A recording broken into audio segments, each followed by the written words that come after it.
The toy gods have rewarded my offerings with the most unexpected lightning-fast delivery of the Walmart-exclusive Far From Home Spidey figure. Let's compare him to Zombie Hunter Spidey with toy photography. Both figures come right out of the box with their respective MCU and What If head sculpts. It's a very impressive head sculpt right out of the box. And I gotta say, the most striking thing about it is the hair sculpt. It gives AJ a run for his money. Check out how well coiffed that is on the side, and then look at that wave splashing over, man. Nicely done. Looking at it side to side, it does have a nice resemblance to Tom Holland.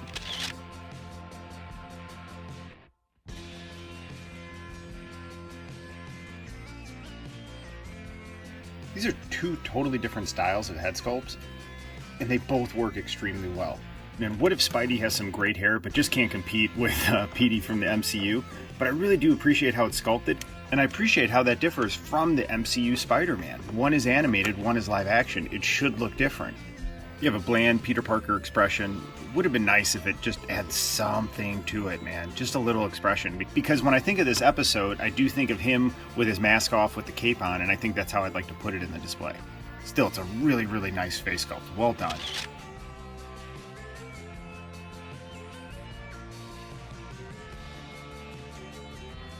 Both figures come with Spidey masks that match the red in their suit.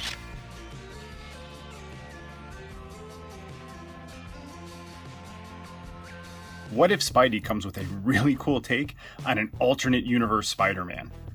The first thing that draws your eye in is the Spidey symbol. I love how unique it looks, and I think it's well sized right in the middle of his chest, and then it works synergistically with the black outlines running through the rest of his suit. And then you throw in that splash of silver on the web shooters as well as the belt, and it works in contrast to that powder blue and red, man. Honestly, man, this might be one of my favorite Marvel Legends Spidey suits.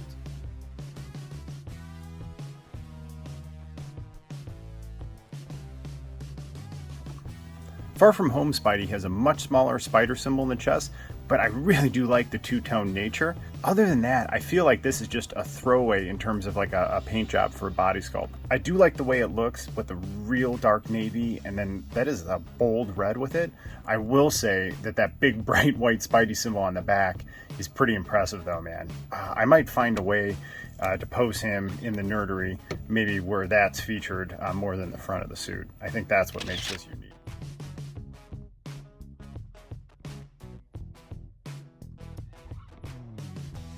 Spidey molds look pretty much the same besides the paint job. However, there's actually a few subtle differences. MCU Spidey has butterfly shoulder joints, whereas Zombie Hunter Spidey does not. Why not give them both butterfly shoulder joints? Super odd. Another small difference is Zombie Hunter Spidey is pinless, MCU Spidey has pins. They both have the same double pin knee joint and flat feet. Let's get them into a fun dynamic Spidey pose.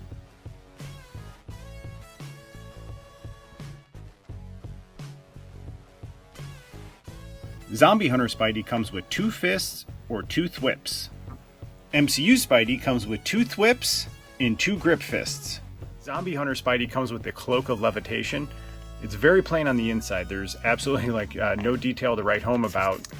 On the back though, it does have some real neat detail piping through it. I mean, check out that middle panel there. That is such a neat touch, and I do like the stripes and the implied movement. Would have been nice for them to have a little bit more on this side, but he just looks so cool with the Cloak of Levitation. To me, this is the only way to pose him, the Cloak of Levitation with the Spidey head.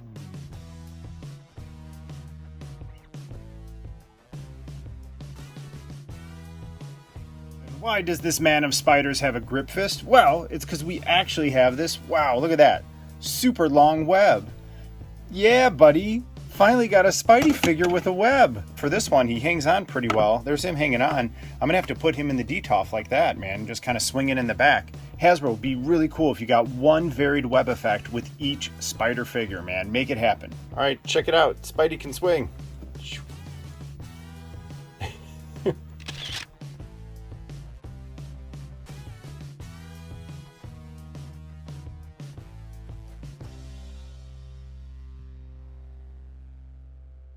Guys can appreciate this on camera, but the What If Spidey definitely scales larger than the MCU Spidey.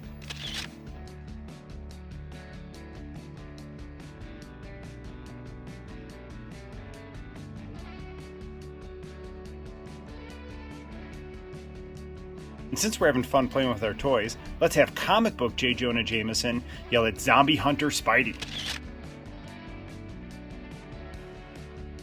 And then just for fun, here's Far From Home's J. Jonah Jameson. Let's take a picture of him and Spidey together.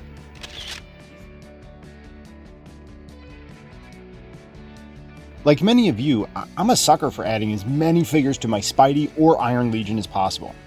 I do appreciate the Far From Home Spider-Man figure with the solid Tom Holland face sculpt. He's got AJ-level coiffed hair, butterfly shoulders, and finally a web effect. But it felt like a lackluster paint job, and the figure was thrown hastily together outside of that face sculpt. Zombie Hunter Spidey suit is unique in multiple ways, from the Spidey symbol to the powder blue with the silver detail on the web shooters and belt. I really did enjoy the cartoon accurate face sculpt and how they kept within the spirit of the art style for What If. And dude, the Cloak of Levitation takes this Spidey to the next level, making Zombie Hunter Spider-Man the clear winner tonight.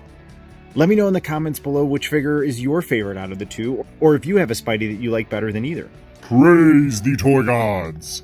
I have defeated Captain Indecisive on this glorious day and announced a clear and definitive winner.